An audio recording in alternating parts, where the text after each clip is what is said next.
Assalamualaikum warahmatullahi wabarakatuh. Waalaikumsalam warahmatullahi wabarakatuh. Apa kabar hari ini? Baik. Sehat? Sehat. Bahagia? Bahagia. Oke. Kalau itu saya persilakan Ketua Gracia untuk menyiapkan temannya. Bersedia. 1, 2, ucapkan salam kepada Pak Guru. Assalamualaikum warahmatullahi wabarakatuh. Waalaikumsalam warahmatullahi wabarakatuh. 3, duduk kembali. Ustaz, baca doa.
Oke. Hari ini temannya ada yang tidak hadir? Nah, siapa? Fajar sama siapa? Nabila. Ada yang tahu kenapa dia tidak hadir? Hah? Tidak ada informasi ke grupnya. Oke, jadi mereka tanpa keterangan ya. Oke, saya persilahkan Tarikun Sriman untuk menyanyikan salah satu lagu wajib nasional, lagu Garuda Pancasila. Berdiri semua.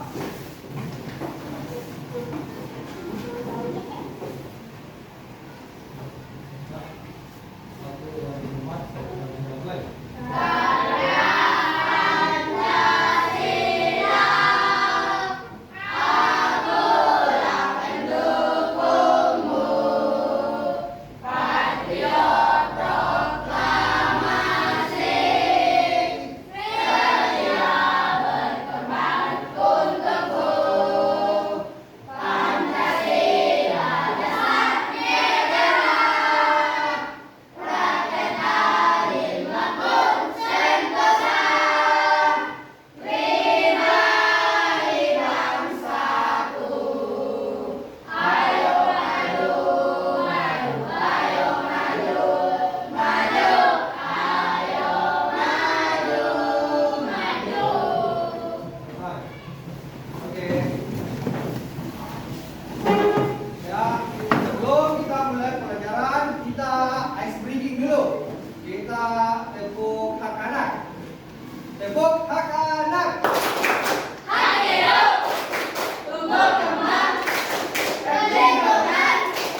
Oke, hari ini kita belajar materi coding dan kecerdasan artifisial.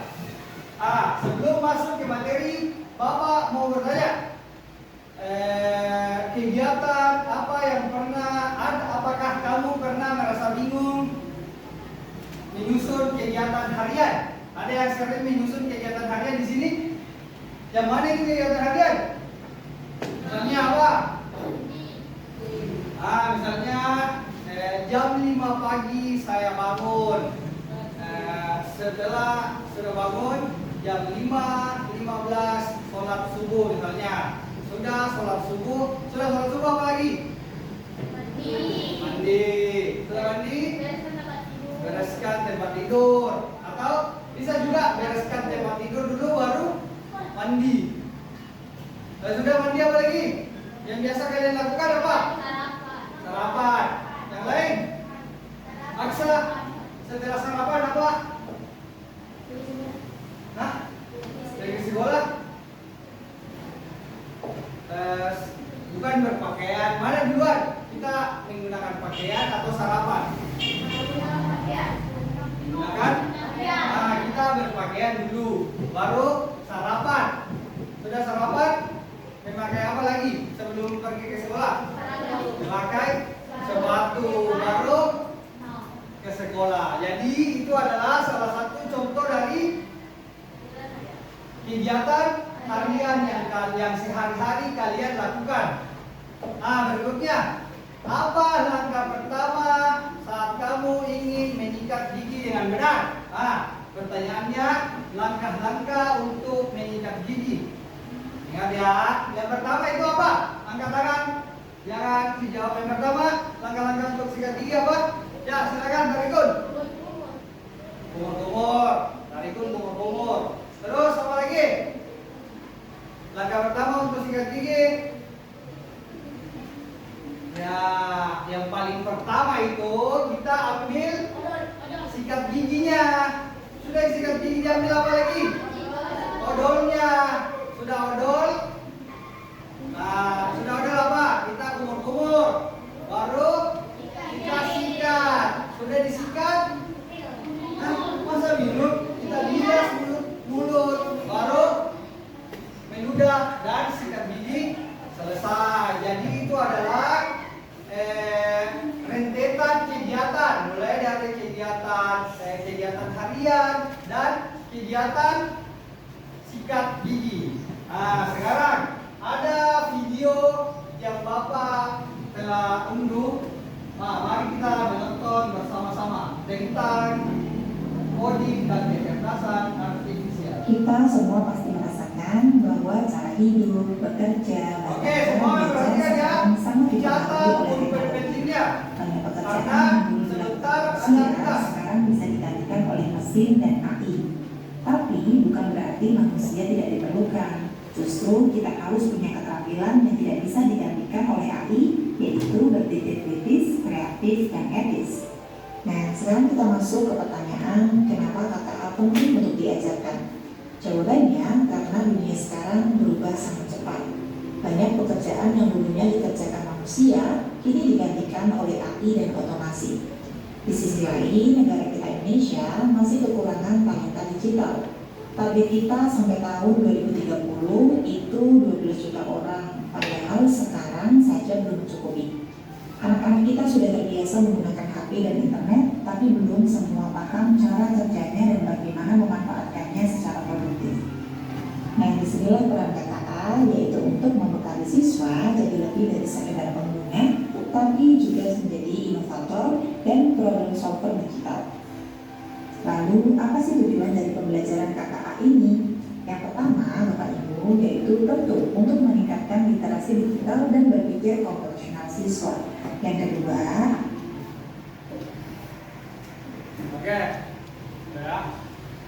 orang ini menginspirasi untuk kita semua untuk mulai bergerak bersama. Kurang lebihnya mohon maaf, sampai ketemu lagi pada video selanjutnya. Wassalamualaikum warahmatullahi wabarakatuh. Oke, demikianlah tadi video yang telah disampaikan. Terus kalian telah memperhatikan. Ada yang mau ditanyakan tentang video tersebut? Ya, oke. Oke, Tarikun, silakan bertanya. Perhatian? Perhatian? Perhatian? Oke. Tadi setelah menonton video, sekarang Pak Guru akan menjelaskan tentang memahami konsep dasar berpikir komputasional. Jadi tujuan pembelajaran kita tentang memahami konsep dasar komputasional itu yang pertama, memahami esensi dan prinsip berpikir komputasional. Yang kedua, mengidentifikasi 4 elemen utamanya dan fundamental. Yang ketiga, menerapkan prinsip-prinsip tersebut dalam pembelajaran coding dan AI. Jadi, ada berapa tadi tujuan pembelajarannya? Ada 3. Yang pertama apa?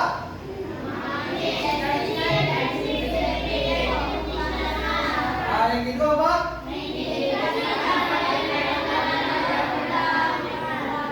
Yang ketiga?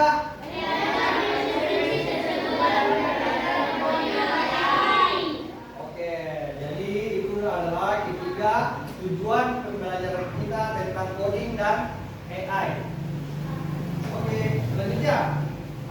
Bapak mau bertanya, apa itu berpikir komputasional? Maka ini, jadi pengertian inti berpikir komputasional itu adalah cara sistematis. Jadi yang mana itu sistematis? Yang kayak tadi yang Bapak jelaskan, misalnya cara menyikat gigi kita mulai dari ambil sikat gigi, odor, kumur-kumur, jadi sistematis. Mulai dari langkah pertama sampai langkah terakhir. Jadi sistematis, logis, dan efisien. Jadi efisien itu tidak memakan waktu banyak dalam menyelesaikan masalah. Terinspirasi dari ilmu komputer. Kerangka berpikir yang bisa diterapkan di berbagai bidang, bukan hanya pemrograman. Oke ya? Oke, ini adalah 4 komponen utama berpikir komputasional. Yang pertama itu decomposition. Oke, silakan ditulis dulu.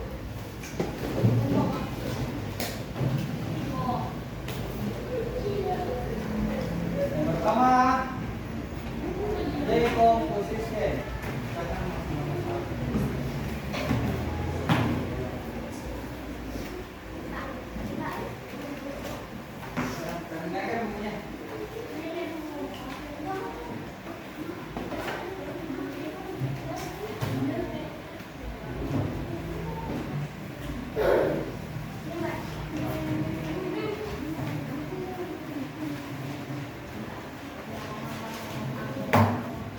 Sudah?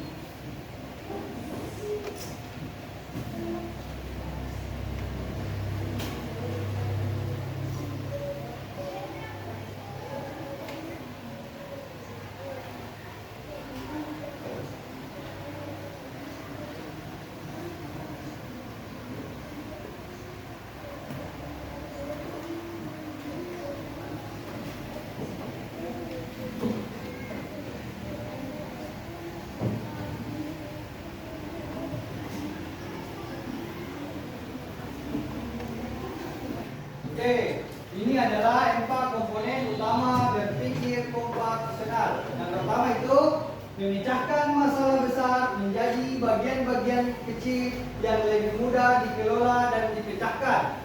Jadi misalnya ada beberapa masalah, kita pecahkan dulu itu masalah tersebut, baru kita menjadi bagian-bagian kecil untuk lebih mudah dipecahkan kembali. Yang kedua, mengidentifikasi kesamaan, tren atau pola dalam masalah yang dapat membantu dalam menemukan solusi. Yang ketiga, menyaring informasi penting dan esensial sambil mengabaikan. Oke, 4 komponen utama berpikir komputasional. Yang pertama, memecah masalah besar menjadi bagian-bagian kecil yang lebih mudah dikelola dan dipecahkan. Yang kedua, mengidentifikasi kesamaan, tren atau pola dalam masalah yang dapat membantu dalam menemukan solusi. Nah, jadi supaya agar kita cepat menemukan solusinya. Yang ketiga, menyaring informasi penting dan esensial sambil mengabaikan detail yang tidak relevan untuk fokus pada inti masalah. Jadi ini lebih fokus ke inti masalahnya. Misalnya ada gangguan, kita tidak usah terlalu fokus sama gangguan tersebut. Intinya kita penyelesaian inti dari masalah. Yang keempat, merancang serangkaian langkah-langkah yang jelas, logis dan berurutan untuk menyelesaikan masalah atau mencapai tujuan. Jadi kita hanya fokus ke tujuan. Misalnya tujuan kita untuk gosok gigi, jadi fokus menyelesaikan gosok gigi tersebut. Kayak tadi tujuannya untuk pergi ke sekolah, kegiatan harian tak? Kegiatan harian, jadi kita mulai dari awal sampai berhasil berangkat ke sekolah. Jadi tidak usah nonton TV lagi, tidak usah bermain HP lagi. Kita hanya fokus untuk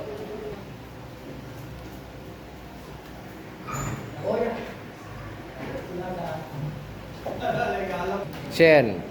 Oke. Selanjutnya, pentingnya berpikir komputasional dalam pendidikan. Yang pertama itu berpikir kritis dan logis. Yang kedua, kreativitas dan inovasi. Yang ketiga, pemecahan masalah kompleks. Yang keempat, siap hadapi era digital. Jadi ada beberapa poin pentingnya berpikir komputasional dalam pendidikan. Empat. Yang pertama apa? Yang kedua. Yang ketiga. Yang keempat.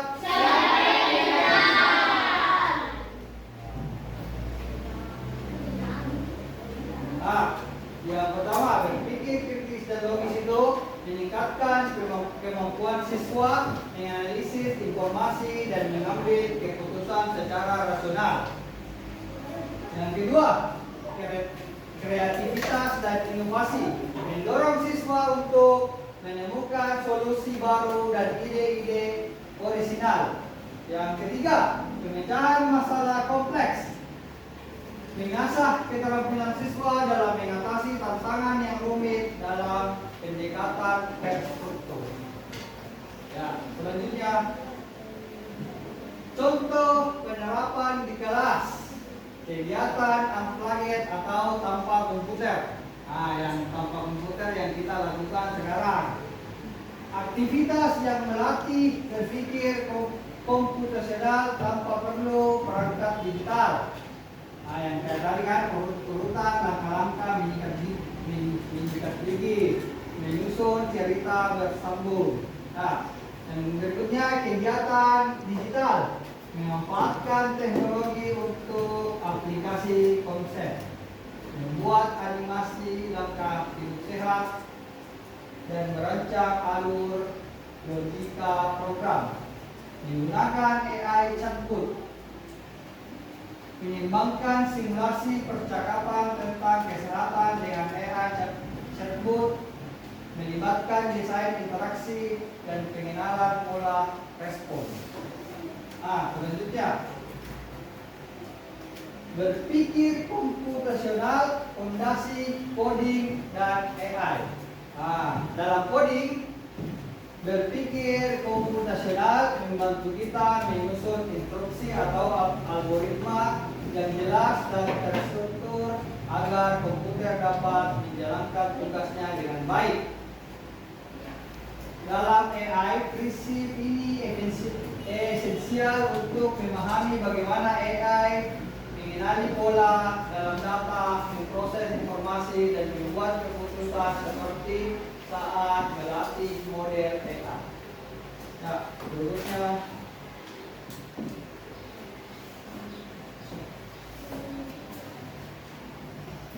ya, demikianlah tadi materinya, materi PPT-nya. Kita lanjut. Ya, oke, kita ice breaking dulu. Tepuk 1, tepuk 2, tepuk 3, tepuk 4, tepuk 5. Tepuk 5 2 kali. Nah, oke, tepuk tangan. Nah, setelah tadi Bapak menjelaskan materi menggunakan PPT, sekarang Bapak mau bagi kelompok. Oke, Bapak kelompoknya sesuai yang ada saja. Oke, silakan kursinya dibuat kelompok. Yang ini saya menghadap ke belakang. Ya, menghadap ke belakang tidak? Oke. Nah.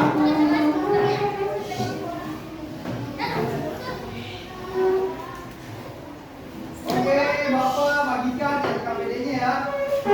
Ini untuk kelompok 1. Menghadap ke belakang tidak? Kelompok 2. Kelompok 3. Kelompok 4. Oke. Nah, modulnya sudah ada semua ya. Nah, tugasnya itu Bapak jelaskan kembali. Halo, perhatian. Perhatian. Perhatian. Perhatian. Nah, kan tugasnya sudah ada di NKPD masing-masing, tapi Bapak mau perjelas. Tugas untuk kelompok pertama itu tentang masalah yang hari-hari, misalnya tuliskan langkah-langkah kecil untuk menyelesaikan tugas ini dengan urutan yang benar. Ya, tata cara membuat roti harus tersistematis mulai dari awal sampai akhir. Nah, yang kedua, jelas? Ya, kelompok 2 sudah, kelompok 3 sudah, kelompok 4. Oke. Silakan dikerjakan. Dari kelompok 2 akan mempresentasikan hasil diskusi kami. Saya Tahir Zara dan ini anggota saya. Nama saya Zara Nurjani. Ya, Aditya. Nama saya Rindia Ratifah. Nama saya Ucita Wasila. Komponen utama berpikir komputasional. Komponen adalah penjelasan. Decomposition adalah memecahkan masalah besar menjadi bagian-bagian kecil yang dapat diulang. Pattern recognition mencari kesamaan atau pola dari masalah yang dihadapi. Abstraction mengambil hal yang penting, menyederhanakan dan mengabaikan detail yang tidak relevan. Algorithm design menyusun langkah-langkah sistematis untuk menyelesaikan masalah. Demikianlah presentasi kami. Assalamualaikum. Terima kasih. Oke, tepuk tangan dua. Ya, selanjutnya. Kami dari kelompok 4 mempresentasikan Hasil diskusi kami. Saya Muhammad Fadi dan saya Faiz Novan. Saya Muhammad Ahmad. Dan saya Ayu Isa. Dan saya Salim Fadul Masani. Contoh penerapan dalam pembelajaran. A. Kegiatan mainan bukan langkah mengikat gigi algoritma desain. 2. Menyusun cerita bertemu dan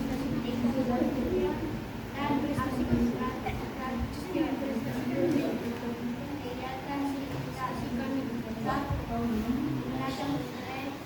membuat animasi langkah jalan. 2. Memanfaatkan AI tools sederhana seperti chatbot berbasis teks untuk membuat simulasi Demikianlah kami. Waalaikumsalam warahmatullahi wabarakatuh. Untuk kelompok 4. Sekarang kelompok ya. Mana nih? Kelompok 2. Kami dari kelompok. Dengan hasil diskusi kami, saya Ibnu Syarif. Dan saya Muhammad Faisal. Mengapa pentingnya dalam meningkatkan kemampuan berpikir kritis dan pengetahuan. Kelompok 3. Ya. Nah, demikianlah tadi materi dari coding dan AI. Jadi kesimpulan dari pelajaran pada pagi hari ini yaitu yang pertama itu berpikir komputasional adalah pola pikir universal, bukan hanya untuk programmer. Jadi biar kita ini siswa SD, guru SD harus berpikir komputasional. Yang kedua itu, ini adalah fondasi penting untuk siswa agar sukses di masa depan yang makin digital. Jadi semakin hari itu kita semakin banyak menggunakan kita berkaitan dengan dunia digital. Oke, guru SD dapat mengajarkan prinsip ini bahkan tanpa menggunakan komputer. Jadi meskipun kita tidak menggunakan komputer, kita bisa belajar dengan tentang coding dan AI. Oke, sekian dari Bapak untuk hari ini. Bapak akhiri. Assalamualaikum warahmatullahi wabarakatuh. Waalaikumsalam warahmatullahi wabarakatuh. Oke, terima kasih. Oke, Pak.